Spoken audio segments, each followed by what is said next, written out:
I think আমি বাদে সবাই ঈদের ব্লগ আপলোড করে দিয়েছে। অ্যাকচুয়ালি ঈদে আমার তেমন কোনো প্ল্যান ছিল না, তবে হঠাৎ করে একদিন ফ্রেন্ডরা মিলে সবাই প্ল্যান করি যে আমরা পানাম সিটি যাব। এরপর আমরা বেরিয়ে পড়ি পানাম সিটির উদ্দেশ্যে। যেহেতু পানাম সিটি ঢাকা সিটি থেকে একটু দূরে এবং সেখানকার পরিবেশ গ্রামীণ, তাই আমার কাছে খুবই ভালো লাগছিল।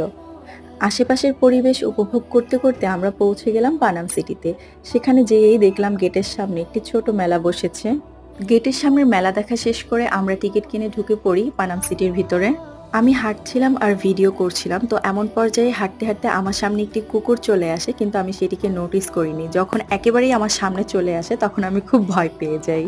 আই থিংক এই ক্লিপটা দেখেই আপনারা বুঝতে পেরেছেন আমার সাথে কি হয়েছিল। ভিডিওটি আমি খুব বেশি বড় করিনি, কারণ আমি দুটি পার্ট করেছি, একটিতে শুধু মিউজিয়াম এবং আরেকটিতে শুধু পানাম সিটির অংশ। তো ভিডিওটি আমি এখানেই শেষ করছি, and please skip my background noise. Thank you so much. আল্লাহ হাফেজ।